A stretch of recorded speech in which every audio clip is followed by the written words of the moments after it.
Good evening. Welcome to Detroit in Black and White Eye Wednesday edition. I'm Adolph Mongo. Jim Nardoni is me and you today, this evening. Well, I'll try and keep up with you. I rarely do, but I give it my best shot. Good evening, Derek Henry. Good to see you.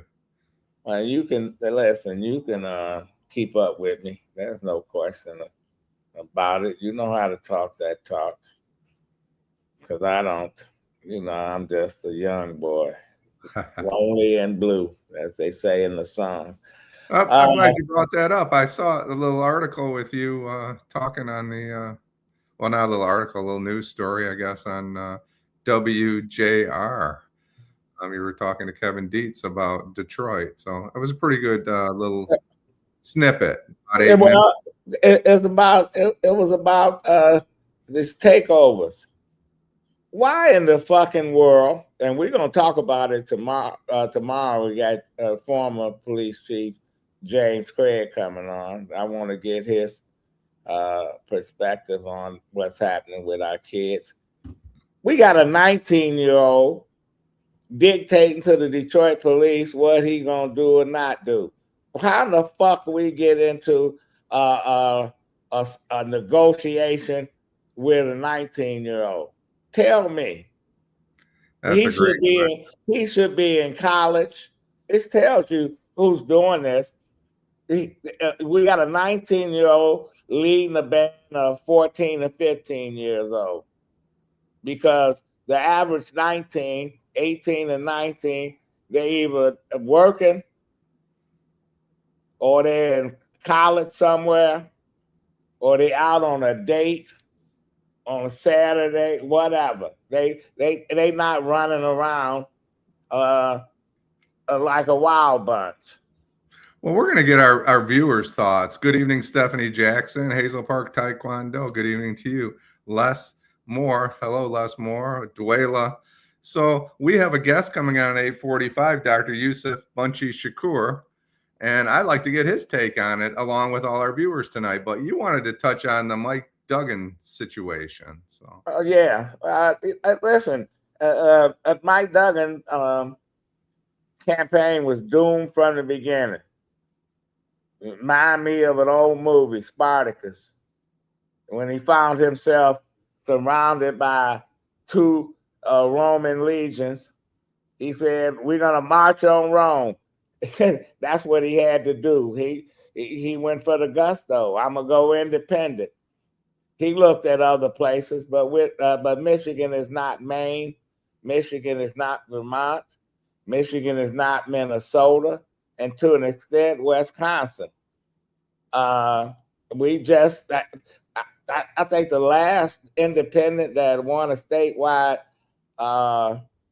race, I think, was a Supreme Court justice. I don't know if it was Kavanaugh, who's retired, the brother of the late Mayor Kavanaugh, or Charles Levin, akin to the Levins. But that's about the only person we had as an independent that ran statewide.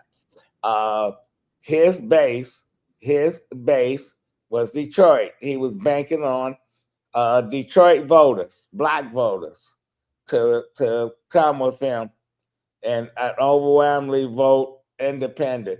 People didn't want to split you had to split the ticket. Most people are comfortable with a straight party ticket, Republicans, Democrats.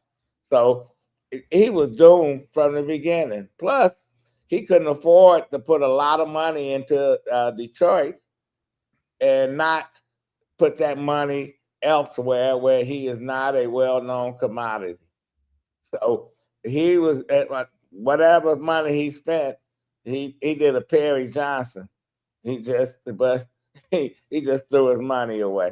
Well, I have some thoughts on that. Thank you, Janet, for sharing. Thank you for joining us. Les says, good riddance to Mike. He bankrupted Detroit and fled. Hazel Park Taekwondo is probably identified. Maybe he was lobbying for a job. I think he has higher aspirations, and I'm going to tell you where I think they are. Good evening, Janet. Good to see you. There was a time that this is the time. Sorry, I'm old eyes here. You need that 1984 gang squad unit to get them together. You definitely need a force out there. Maybe some deputies are out there willing to help Hazel Park. I don't know. Our youth have no faith in this system and their future, obviously. And I think we already said hello to Stephanie Jackson. Here's what I think. All right. He's came out. Problems here. Okay. You blacked out for a minute, Jim. Oh, yeah, I was having a little trouble signing on today. It's the good old Xfinity. But here's what I think. I think his position, and he's talked about it in his press conferences, he thinks the Democrats are going to roll. And I think that he's looking long term. I really believe this, that a Michigan Democrat has a good opportunity to be the next president of the United States.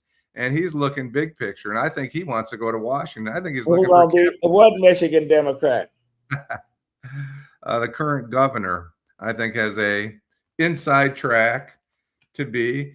If you look at all the candidates from the Democratic Party, hello, G Money, they need a moderate. They need a Joe Biden 2.0 to win the election. It's not going to be California. It's not going to be Illinois. It's not going to be a Gavin Newsom or JB or even Andy Beshear. Well, it might be the guy from Pennsylvania, Josh Shapiro. I don't know if he's. I think he's. Go ahead. I think it's time for a woman, and I think hello, Jill Sheridan. I think she's got a clean path to the White House, and I think people think they can think I'm crazy all they want, but she's got a reputation of working with business, right? She's a man. You mean I might have the next president of the United States dogging me out? I think so. I dogged her out that as governor. She's not very loyal. She's smart. She understands the politics, and you might not be wrong. She's hiding in the background. I thought Harris, when she picked her vice president, she should have picked somebody like Roy Cooper out of North Carolina, or Shapiro, or the governor of Kentucky. She didn't. She picked the little milquetoast guy out of Minnesota. He brought nothing to the table. And Duggan, I just thought he was doomed. People might say, when he announced that he was running, oh man, he's gonna have a coalition of everybody, Republicans, Libertarians, you name it, he has them. Now, the only person I ever seen brought all these groups together was Jeffrey Feiger in 1998 in the primary, where he beat the favorite Democrat nominees, Larry Owens. Remember Larry Owens? I do. Yeah, he killed Larry Owens. But when it came to the general, these people went home, or stayed home. UAW wouldn't give him any money because he had attacked them. He had attacked everybody. And, so he was left on an island by himself. He was like Long John Silver. They threw him off the boat. So anyway, Eric Brown says the current governor of Michigan. I didn't say she was going to be the next president of the country, Eric. I didn't say that I was supportive of her bid for the presidency. My only point is who's out there. Yeah, she's running. There's no question that she's going to run. When she get elected, if the Republicans keep going the way they going, I think whoever the Democrats put up and they run it right, they'll win.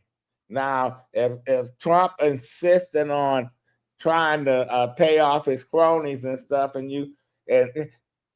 he got Republicans turning on him, he was gloating that he got a couple people out. They lost because he endorsed somebody else. but they can still wreak havoc on him for 6, 7 months to somebody new take their place. So he really didn't win anything, and he just been digging a hole deeper and deeper. I don't feel sorry for Duggan. Duggan got it made. You know, the rumor now is that he's trying to win the position of be the permanent president of the United States of Michigan, and he's not qualified to be in higher ed. He got a law degree. He never practiced law. He never been in the classroom. You know, what is he gonna do? Go to Michigan, and only thing he knows how to do is lay people off and give contracts to his cronies. And he's gonna bring that little group of people that he took from the county. They went with him to the prosecutor's office. They went with him to the DMC. They went with him to right there to the 11th floor in Detroit. And now they wanted to go to Lansing. I call them locusts. You know what locusts do to crops?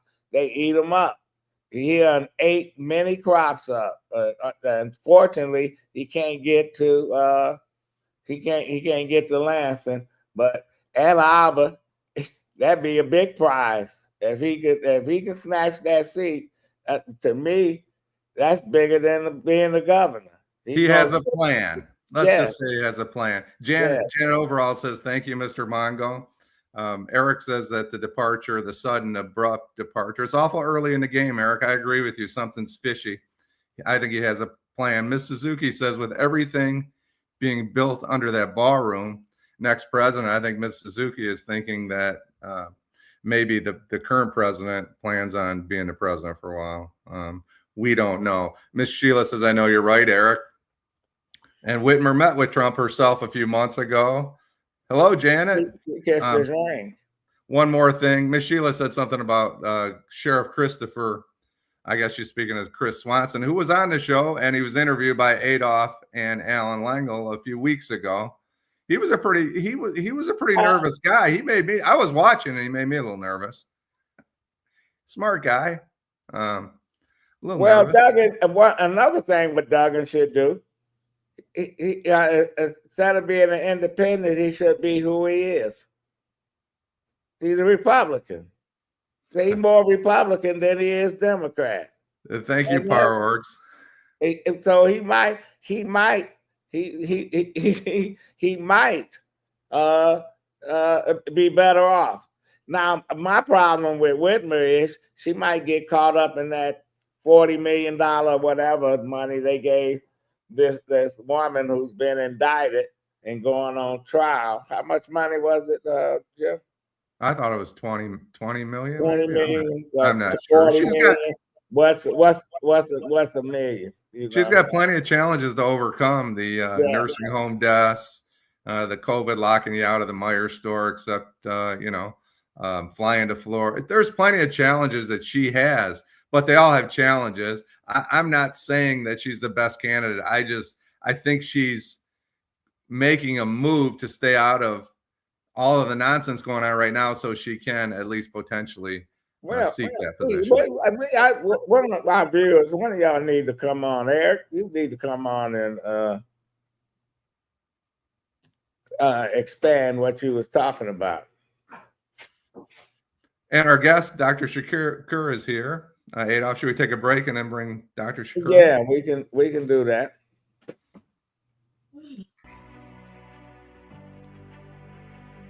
Hi, I'm Eric Sabri, your Wayne County Treasurer. Are you living in the home of a deceased family member and you're facing property tax foreclosure, or maybe you know someone who's in the same situation? The probate process may be helpful to you. If you file a probate petition and notify our office, the foreclosure proceedings will be halted during the probate process. We have several nonprofit partners who have free attorneys who can assist you. Contact our office, 313-224-5990, or email us at taxinfo@waynecounty.com. Don't lose your family property. Some of these properties have been in the family for 4 or 5 generations. Contact us now. We're here to help.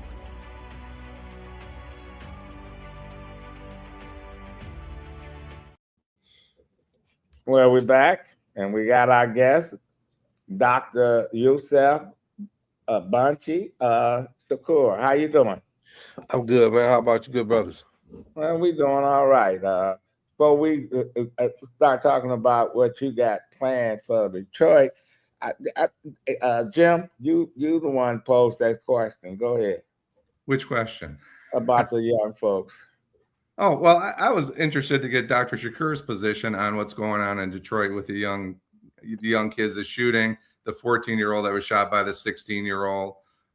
We had Dr. Cornell West on the show a year and a half ago, maybe, and he talked about self-hatred, and that always stuck with me. And I kind of like your thoughts on not just this particular incident, but why aren't we giving the resources that these young people need, not just in Detroit, all across this country, so that they can make a good life for themselves. And you're doing that, and we appreciate that.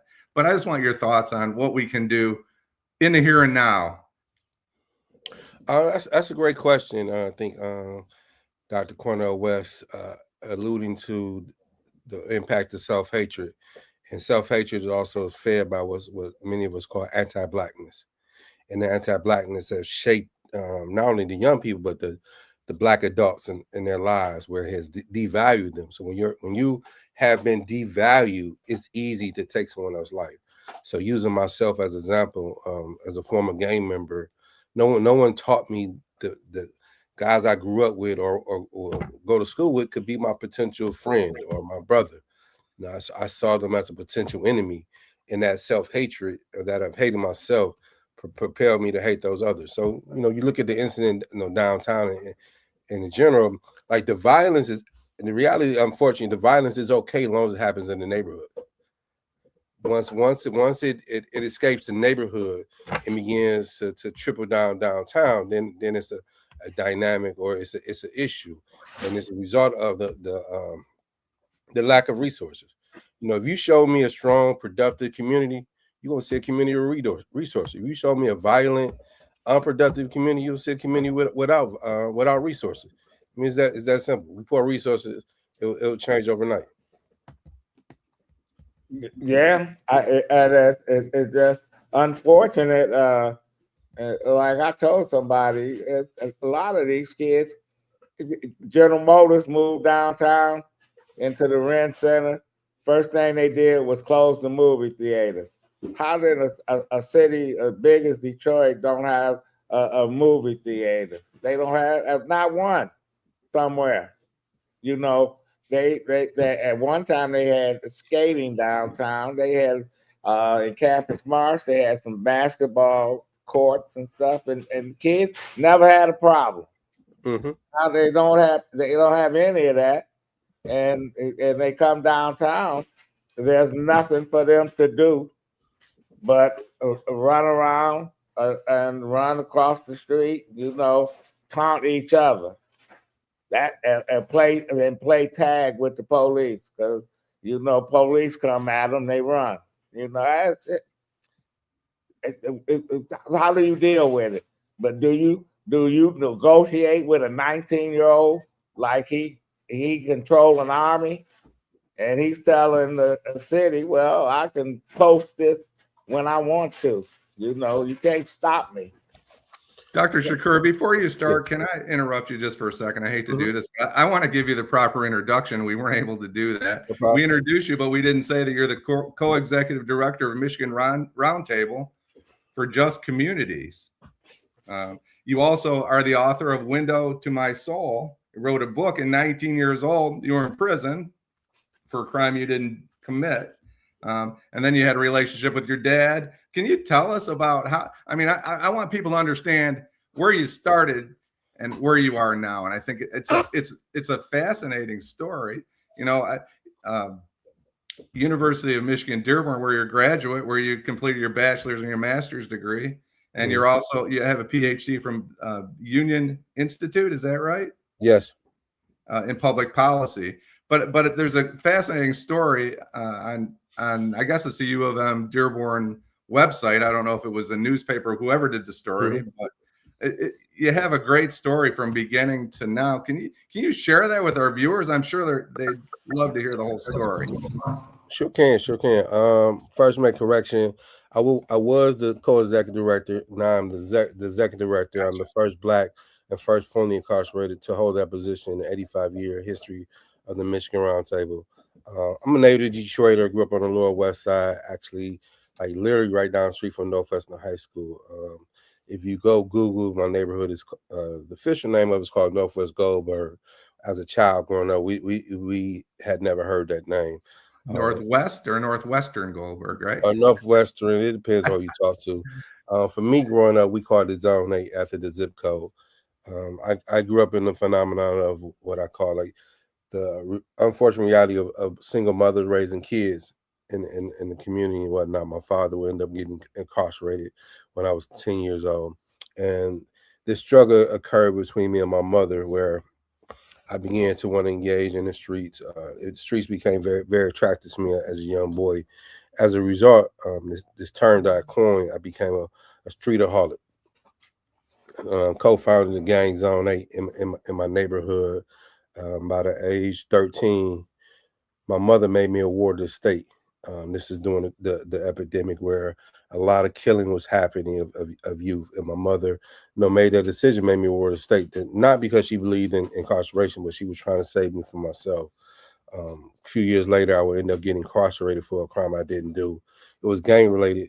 I was part of the gang, but that particular crime I did not do. While in prison, my mother's prayers would be answered where I would meet my father in prison. I knew of him, but as a father, that's who I met in prison. And that relationship was born out of letters. And when I got to prison, I was functioning illiterate. I could barely read or write. And God being the best planner, 6 months later, we would be at the same prison. And that's 6 months, or when we would be there for like 4 months together.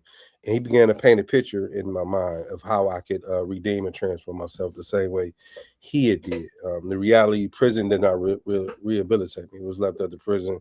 I came home doing the same thing before because, particularly when I was in prison, at that time, Engler had took out all the educational programs. Only thing you can get a GED. There was nothing. You're just doing pretty much time. And fortunately, my father taught me how to, same way Malcolm X did. He told me that the greatest gift that a father can give his child is precious time. And up to this point, I've neglected you and giving you my time. From this point on, I will do all I can. 5 years ago passed, and we would end up being in the same prison again. And at this time, I was close to going home. I was no longer a boy. I was no longer lost. I had become a man. I was growing to become a greater man. And what he taught me, I began to help influence other folks. I mean, reality, we think because you go to prison that you guaranteed to come home. That is not reality. We assume that every man, particularly every Black man that go to prison, is going to come home like Malcolm X. That is not reality.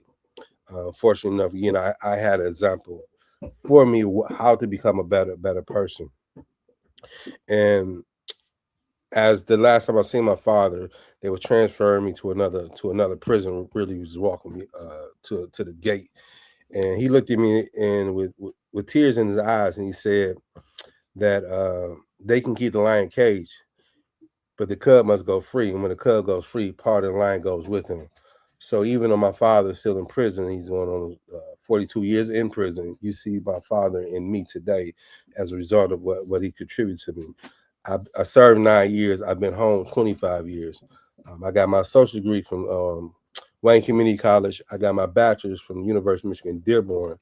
I got my master's from the University of Michigan Ann Arbor, and I got my PhD from Union Institute University. And on that same, I wrote a couple books. Have a documentary that's currently out about my life. I opened up the Urban Network book. Why don't you talk about the documentary called Road to Redemption? Yeah. So it's what I just said. It's the visual of that, man. It's the visual of the book. Again, I wrote the greatest thing I could contribute to my community was a book. That's the greatest thing that my father gave to me to help impact Holy Cross Baptist Church Zone 8. Yeah, right around the corner. I mean, to open up the question around violence. Like violence have become such a norm. But we don't talk about the social violence, the economic violence that's impacting people to become violent human beings as a result of being socially neglected. And so this is what this documentary does. It takes you deep inside of something. I'm pretty sure you guys have talked about on your show or alluded to it. There's two Detroit. There's a black Detroit and there's a white Detroit. And it's been that way for a long time. And we see it more glaring now than ever before. The lines are drawn very, very hard.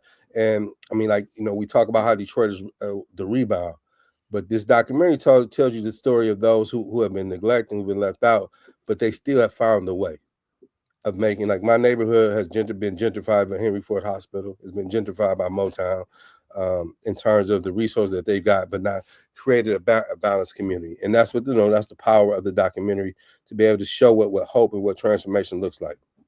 When is that premiere? It'll be June 25th at the Charles Wright Museum. It's a world award-winning documentary. For the last year, it's been in numerous film festivals locally, internationally. It's won over 20 awards. Yeah. And did you ever imagine that you would be at this stage of life? You've been made an executive director of an organization that, that if you would have told them 10 years ago that they was going to make you the man, they folks would have said you out of your mind. But here you are. You served time in prison, walked out of there, and usually a lot of folks that walk out of prison walk right back into it, because that's like home. I know several people.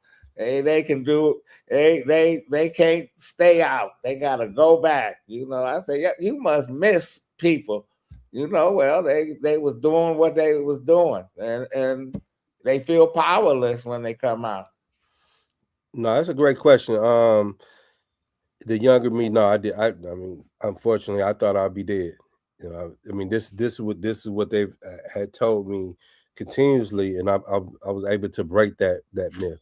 And even breaking that, right, I still didn't foresee me at this stage, and that's the evolution of life, the evolution of the continued knowledge that I gained, the continued transformation.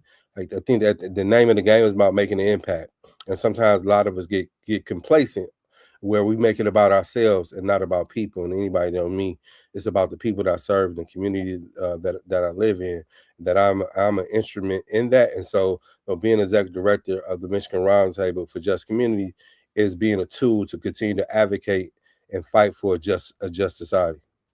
Well, tell folks what the Michigan Roundtable is all about. So again, we're the third oldest social justice organization in Detroit, behind the NAACP and the Urban League, to give context. Some people may be familiar. It used to be called the Michigan Roundtable of Diversity and Inclusion. We changed our name, not because of what's going on with Trump or anything, but to get back to our roots. We have what's called the Mama Cool Community House, located in Zone 8. It's a community center. We have a community fridge. We do feed community members twice a month. We do an annual backpack event. This August will be our 20th year. We have our program where we engage police and community. It's living up to the standard of what King talked about, building a beloved community. We think the opposite of poverty is wealth, but actually the opposite of poverty is justice, and that's where the intersection where the roundtable exists, bringing in a just world, a just society. Yeah, Jim, why don't you read some of the questions from our viewers? Okay. Let me get my glasses out. But I have a couple questions I want you to think about, but I'm going to read some other questions. I want to talk about your backpack giveaway. I want to talk about what's inspirational to me is all your reading that you did when you were incarcerated and how that developed. And another thing, changing the mindset of those in corporate leadership. What I really liked about that comment was slogans aren't commitment.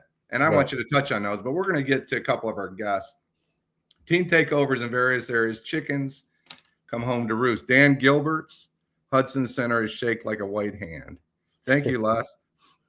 Shows how a person is shaped by social and economic forces. Holy Cross, you touched on that. I think what's really relevant is in 2011, the median home price in Zone 8, as you identify it, was $6,388. Mhm. What does that tell you? $6,388 was the median home value in Zone 8 14 years ago.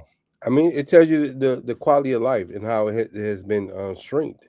And the reality is, like when we talk about Detroit and who's doing well, and there's been numerous of people who've been left out.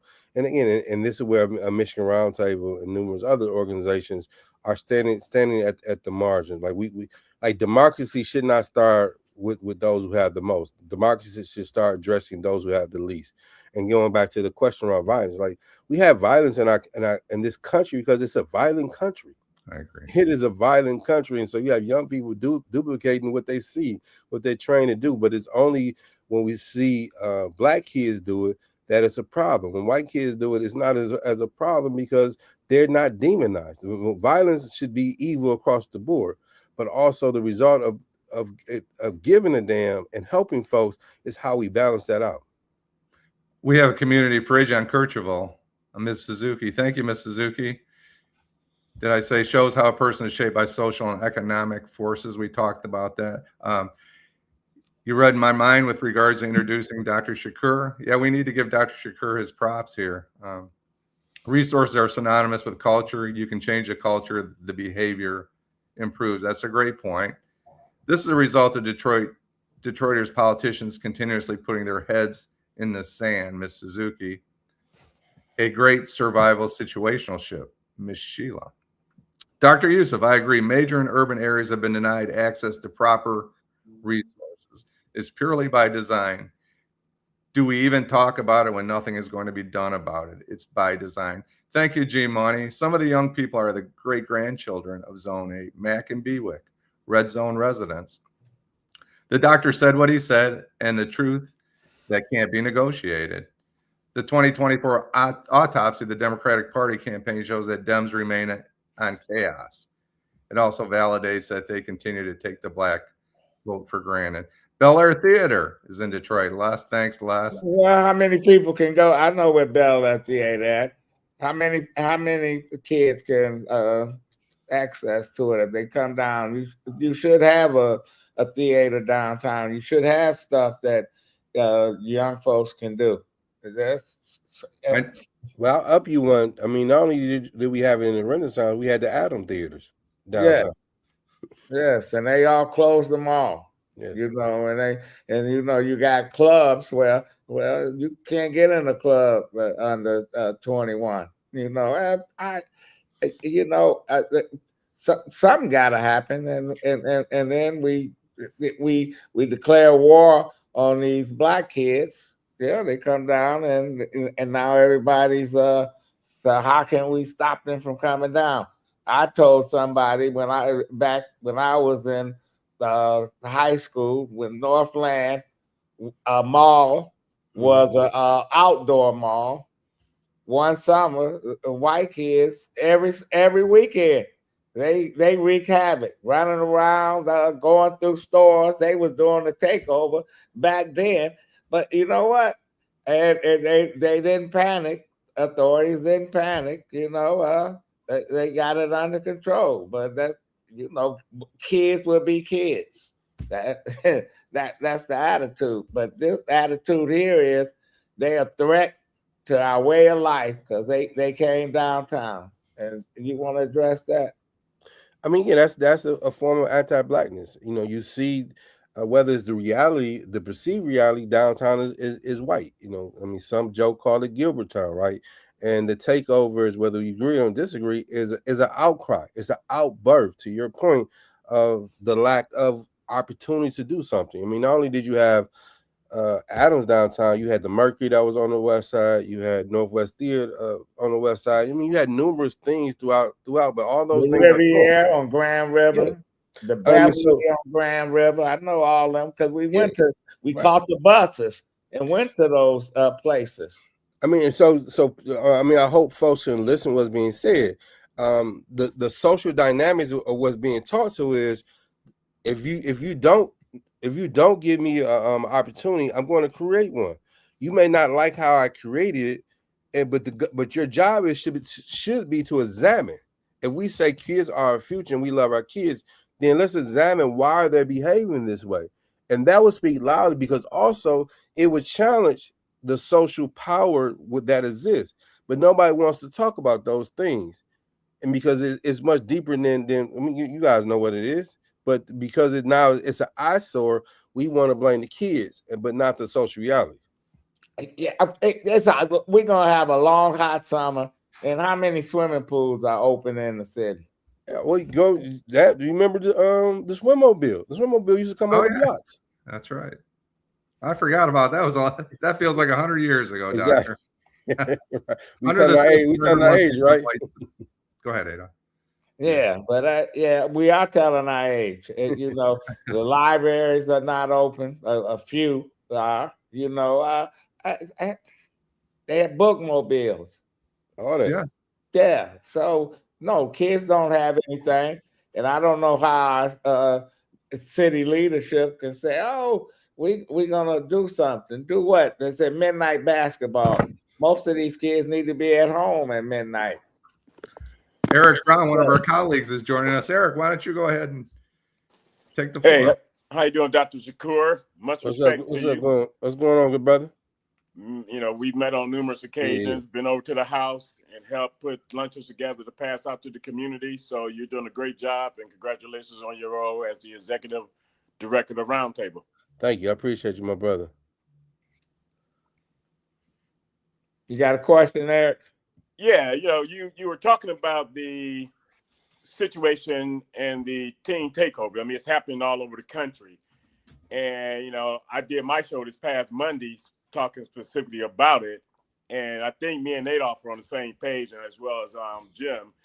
I think that the leadership in Detroit gave control to the youngsters when they met with them. You know, you can't meet with a minor prisoner without their parent being there. And I think that when she had that meeting with them, it should have been with the parents as well. Mm-hmm. You know, you sound like my wife, who's a retired educator, and she questioned how did they meet with these juveniles without parents sitting there? Plus, why would you meet with these kids and you didn't have anything? You know, it's like inviting a hungry person to the table. There's no food there, but you say, "Oh, I'm gonna cook it. I'm gonna do this and I'm gonna do that." And I can't blame these kids saying, "Listen, I don't. You just blowing smoke." And here we are. We're probably this weekend you're gonna see it someplace else. You know. What do? You crack down, you call in every cop you got. That don't solve the problem. Just create just create more chaos. You know, it's just Detroit. And when you said it's 2 Detroits, no, it's 4 Detroits. Not only a black Detroit, white Detroit, there's a rich Detroit and a poor Detroit. And that goes back. And we see it all the time. We see 3 schools they brag about, and the rest of the schools are in shambles. I say, if you can put your resources in 3 schools, why can't you put your resources in other schools? When I came back to Detroit, we had 200,000 kids in the public schools. We got less than 35,000. Now they all over the place. Plus, people are not having all these kids like they used to. How do you rebuild a neighborhood? And the only places they got to go grocery shopping is a gas station. Hey, yeah. I say we got 4 Detroits. Everybody's in Detroit. The rich Detroit and the white Detroit has been threatened with these teen takeovers, and what can we do? Yeah, what can we do? We can. Trump put what, 1 point something billion slush fund together. That money could go into some of our cities and stuff. Instead, it's going to his flunkies, and he probably applied for some of that too. So, well, I think that Dr. Shakur, arrest the money oligarchs. Back to his point, changing the minds of those in corporate leadership, and I think not in a way that you know, the oligarchs of Detroit supported Mike Duggan on his right, and all of those people have lots of money. I don't want to say billions, but they may have billions collectively. They sure spent their money trying to get the mayor elected. Why aren't they spending their monies in the neighborhoods is the question. Well, I mean, the answer to that unfortunately, the so-called leaders have been bought off. Many of the community activists are nothing but community mercenaries. They've been bought off as well. So when you lose your morality, when you lose your value system, I mean, those who are really holding the front lines, they've been ignored, or they've been written off as crazy. And I think those of us who are holding front lines have to consolidate ourselves. Even those who appear to be on the right side of history is full of shit. When you get down to the get down, and I think this is an opportunity to a rebirth of a movement starting from the grassroots.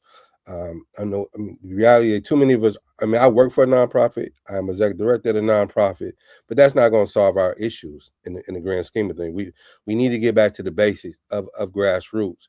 And once we relaunch a grassroots movement, with grandmas and granddaddies and the parents and the kids at the forefront with the right mentality, we'll get the change. The change that we've seen in the society has always came from that type of cloth.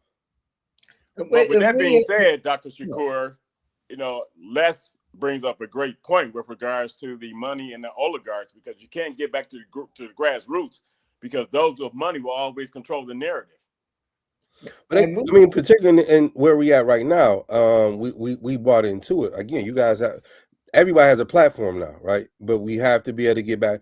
What's missing is values. Everybody running their mouth, but nobody has the values to govern how we want to run our mouths. Like, if we're all talking and we're all chasing the limelight, we're going this.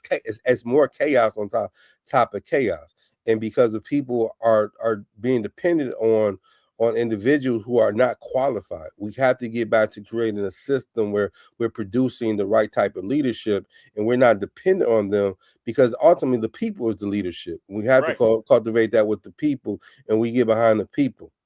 Well, one of my old friends who no longer is with us, Brenda Hill, said most of these people are radio revolutionaries. They talk big time on the radio, but they're not out in the streets trying to make change. And we done had organizations in Detroit for over 100 years or so. The Urban League, the NAACP, New Detroit. Then New Detroit. when there were, I'm still trying to figure out where at one time the Urban League was a powerful organization that dealt with the housing discrimination. The NAACP, they helped break down barriers of racism and stuff that was in the city. But it doesn't seem that these organizations, they there, but what do they do? But you have a bigger problem now, Adolph, Dr. Shakur and Jim, because you have all these keyboard warriors. They hide behind screen names, talk a lot of junk, but then they are not in the community to change the community. Right, but I think it's both. It's a both end, and I think again, for me, flipping it back, like, so, the premiere is June 25th. The documentary it talks about those type of things, and then on June 26th, we're doing a free event for people in the community, right? And this is the duality of this struggle. Like, duality again, where I'm tasked with running the organization, I'm tasked with fundraising for an organization, but also I'm tasked with being my authentic self. I'm tasked with serving people. So again, if I have an event that's just for, as Adolph said, for the rich, but I'm not doing nothing for the poor, that's a contradiction. Right. And we all live with contradiction, but the challenge is, are you willing to confront your contradiction? Are you willing to face that, to resolve that for the people that you're trying to serve? Because ultimately, the people I'm trying to serve is the ones I want on the 26th. The people I'm just trying to shake hands with, the ones I want on the 25th. What is this documentary? What it costs? Is it free? So again, on the 25th, that's a premiere. That's a paid event, and then on June 26th, that's a free event for community members. Particularly, we want mothers who's raising sons. We want fathers. We want community. All folks that need to be there, who's trying to get activated. The kids that's troubled. We consider violent, the opportunity to have a dialogue afterwards, to create a plan of action to address some of the things, not only just recently, but just in general. Yeah, you got to come back, Dr. Shakur. I'd love to come back, man. Before he goes, a couple of our comments, Adolph, can we? Yeah, go ahead, Jim. Hazel Park Taekwondo, true keyboard warriors. Just kidding. Donuts and coffee. Thank you for joining us. Thanks for being a part of the show. I was expecting footage of Detroit in black and white, not some old heads. He must be talking about you and me, Adolph. So. Well, I'm old head. I don't have a problem. The bottom line is the oppressed have no military. People who don't have money always hating on us that do, to brag. Nobody's hating, I think, to brag. I get your point. I think we're looking for solutions, and maybe Dr. Shakur can hit on this for just a second. I've always argued that it's a public-private partnership that can solve the problems of the big cities. It's not one or the other; it's both. I agree with that. I think what's missing there's an unedge. Like, our current, what some people say leadership or misleadership is leaning more towards the wealthy. They're not challenge the wealthy to use their wealth to better the community. To your point, finding that balance. Like, you don't have to be from poverty to help a motherfucker. You just got to give a damn. You got to be authentically willing to reduce yourself to be understand what's going on. Because at the end of the day, when we go use the bathroom, we all men, we all standing up. I don't know if you're wealthy or unwealthy, right? But until we start talking, then we get to know each other, right? But what is your values, and we don't have to be in agreement. But if we can believe about making the world better, then because it's actually through disagreement that we can find harmony. But we have to have the warriors at the table that's not going to compromise. And that's the biggest problem. We got people that's compromising. I don't think anybody hates people for having money. We talked about on this show in the past.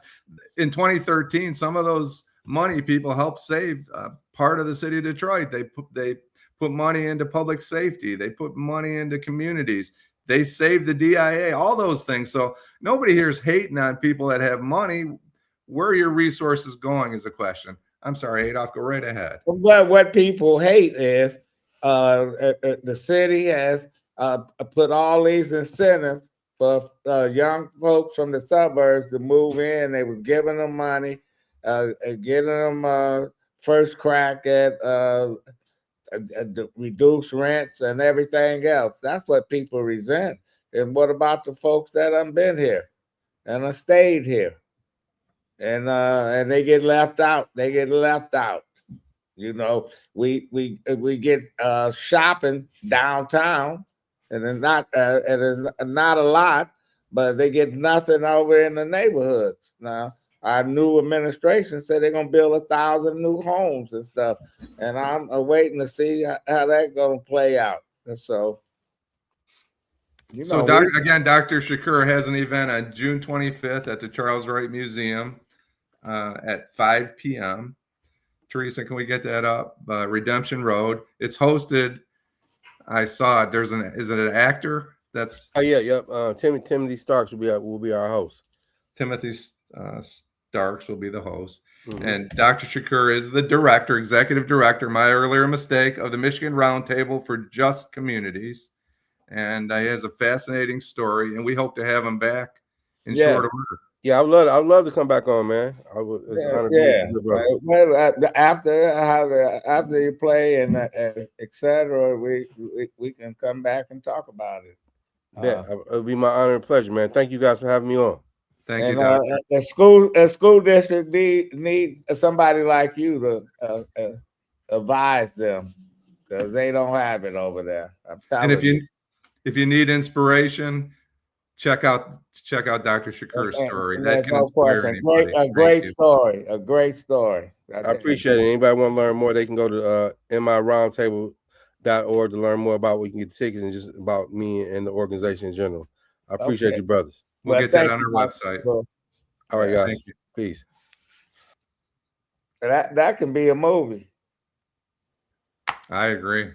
Yeah. That's a guy that never quit getting better and better. And this is what we see. And that, his life can be a movie. And I'm not sure if either one of you have met him personally or in, live in person, but he has a heck of a story. And to hear him tell it face to face is just amazing. Yeah, it is. Miss Sheila, how you doing? I'm making an effort. Gentlemen, I want to thank you for having Dr. Shakur on your show. That was a wonderful presentation that he gave, and I definitely will be at the premiere. But I want to share something with you guys about the fact that the mayor did meet with some youth, and I think those are more the children that wanted solutions so they can be teenagers, because nowadays kids can't even be teenagers, take their girlfriend to the park and relax without being bullied and all that kind of stuff. I think they want to be safe. And the ones that she met with is the ones that wanted to be safe. Now, that's just my eyes looking at those. Those kids wanted solutions. Now, the ones that caused that chaos, I bet you they wouldn't meeting with the mayor, if that makes sense to you. Oh, it makes sense. And the city don't have solutions. Like I said, you invite a hungry person to the dinner table and you got no food to serve them. Only that we gonna cook it. And you give them false hopes. Yeah, right. You know it doesn't work that way. So. I got you. But my thing, let's just try to do whatever we can as individuals to help our city, whatever it takes. And the ones that the shareholders like us that's here, we still trying to fight through it and help them out, if that makes sense. That makes sense. And my only pushback, Sheila, though, you say that those that met with her initially, my only pushback on that is that if, the stuff is all over social media. So they were the ones concerned about fixing the city. They were aware that social media with regards to last Saturday and last Sunday. So they wanted to be the fixers. They should have been downtown last Saturday and Sunday trying to get those youngsters not to do what they were doing last week. No, you can't. Eric, if you were down there, and I was down there one of the Saturdays, the kids, the police couldn't control them. So the kids ain't going to control another kid. No, they was asking for help. They was asking, hey, but guess what? This weekend is a weekend full of a whole lot of drugs, a lot of bars staying open at 12 o'clock noon. I don't know if y'all know about that movement, but that movement is some kids really having a good time all night long. Yeah, the bar is gonna be open. Well, it's legal if they want to. They stay 12 open o'clock noon. Look, Masonic Temple is open to 12 o'clock noon.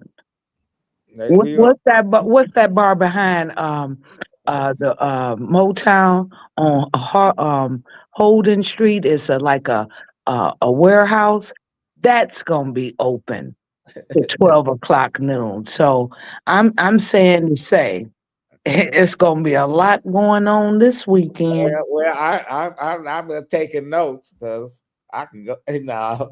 But anyway, you're right. There's technical people. They from all over the world. Yes, all over the world, and they doing a bunch of drugs. Yeah, well, they're doing a bunch of drugs. The movement is drug infested.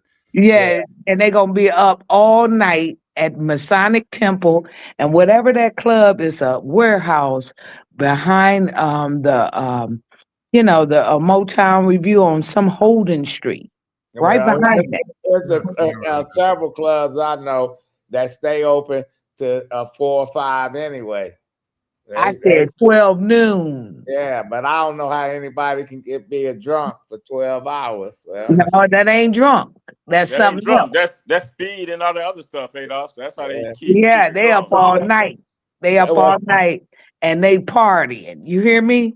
yeah. Kenneth Well, Reed knows what's going on. It's the Marble Bar on Yeah. Holden. Thank you. Oh, that's the name of it, Marble. Yeah, Marble Kenneth Bar. Reed is he's our go-to. He's the encyclopedia of Thanks, Detroit Kenneth. black and white. But see, You what's gonna know, be Warrior. interesting? What's gonna be interesting is next weekend doing a Grand Prix when you have a different type of crowd from all over the world. Well, listen. Somebody said, and I heard this before, that the mayor should have her own round table with the parents and stuff. For what? The parents ain't gonna show up. Somebody told me they need to have a teen summit. You know, That makes sense. that makes sense. I remember back with the schoolgirl race in the 80s, Coleman Young had a community summit. He had corporate, neighborhood people, educators, etc., and they dealt with what the problem that was happening to our girls that was walking to school early in the morning. So they got to do something, and it's not promising, making promises. It's about having solutions to what we're gonna have downtown for these kids, or in the neighborhoods. Don't have to be downtown. It got to be more than a basketball court. You know, we gave $40 million to the Pistons to build a training facility. The owner gave us a basketball court in Rules Park. That's been our problem. And I want Spartan to ask Warrior you a question. Spartan Warrior brings up a good point. He said, "Remember Kwame's Hip Hop Summit? Who benefited from that? And it's no different than the NAACP when they buried the N-word. And then a week later, the mayor who was at the burying of the N-word was using the N-word. Where he dug it up. So, you know, yeah. And Spartan Warrior thought Kwame Summit was cool. Thank you, Spartan Warrior, for being a part of the show tonight. What can the kids afford downtown? Spartan Warrior again. Stephanie Jackson, God bless all. Thank you for that uplifting, upbeat comment there, Stephanie. We appreciate you. Les talks about there was a hit there was a month or 2 month old baby in a car, and a man and woman were killed. I believe that was on the east side. Yeah, on McKinney Street over on the east side this past Thursday. Not getting a lot of press. Nobody's talking about it. As a former newspaper reporter, I think I figured out who killed him, because they left the little baby. I knew he was gonna say that. Listen, that's just the way it is, you know. That was a social media hit from what. Well, it don't take a rocket scientist to figure out who did what, you know, and people already know who pulled the trigger on that, and the police said we got no suspects. Okay. And see, the other story that's trending right now, you had that 22-year-old guy that got shot and killed at the gas station. 25-year-old guy killed him. They beefing over a 16-year-old girl, and a 22-year-old deceased was the father of the 5-month-old baby. So where were the parents at with regards to allowing a 21-year-old guy to be dating their 15-year-old daughter and impregnating her? Did you say 15 or 16? She was 15 at the time she got pregnant. Oh, yeah, but there was also the third person was a 25-year-old man. So she was dating both of them. And so how's your daughter dating a 25-year-old man when she's only 15, 16? Exactly. Spartan Warrior identified that. Yeah, the parents got to be no supervision. Well, yeah, parental. Where are the parents? That's the question. Spartan Warrior. Miss Sheila, your final comment, Miss Sheila. Well, what I have to say about our kids in our community, we got to deal with their social emotional behavior. and also get them some trades so they can be independent individuals and don't have to depend on anybody else, if that makes sense. Okay, that's good. Thank you. And Eric, your final thought on this? Well, my final thought is Facebook reminded me that this past Monday was the 1-year anniversary of my show. I had no idea. Wow. So again, thank you, Adolph, for the opportunity. And thank you, Facebook, for reminding me. Yeah, well, that's why I don't have Facebook. I don't need a computer to tell me something. Thanks, Eric. And your name of your show? Reality Strikes. On what day? On Mondays, but I will not be airing it this Monday. But on June the 1st, I will have Jimmy Green of Jimmy Green and Associates on as my guest, because he was a former supporter of the mayor, and we might get some insight on why the former mayor dropped out of the race. Okay, good. And Jim, your final thought? My final thought, Janet, overall, thank you for the great show. Thank you to all our guests. Thank you for our guests that are commenting, and thank you to our guest, Dr. Yusef Bunchy Shakur. A fascinating story from a brilliant man, Dr. Shakur, June 25th at the Charles Wright Museum. And you're right, Jim. I'm glad you introduced him and talked about some of the things that he did, because I just went straight to my journalism mode, like a question and answer, and he has great credentials, but it's just where he came from, where he didn't know how to read. He was semi-illiterate, and he got educated.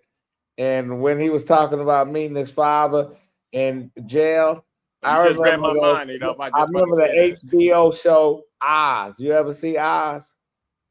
I never did. Yeah, you not seen Oz? Yeah. Oh, that's a classic, Jim. Oh, it's a classic, a prison show where the grandson met the father and the grandfather in prison. Yeah. As like, man, I said that is true, So yes, and he had a father who unfortunately was incarcerated too, but had a father that became a father there, and gave him whatever he gave him. It's magic, because when he left out of there, he got it together. Yes, he did. So yes, he has a fascinating story. We need to get him back on. I want to thank everybody that participated in the show, and and I'm not anti-young people. I'm just that, I don't think we need to be negotiating with kids, but what we need to be doing is have solutions to what they lack here in the city. It's like your own kid. You feed them, you clothe them, you educate them. Plus, you make sure they enjoy life too. So that's what we got to do to our kids in Detroit. You educate them. You make sure that their quality of life is just like everybody other kids out in other places, and we don't have that, and they letting us know, we can screw things up if you don't get your act together. We'll be back here tomorrow. We're gonna have Chief James Craig, former Chief James Craig, talking about that, because he told me if he was a police chief, that he would do some stuff differently. Yeah, we'll see. See you tomorrow.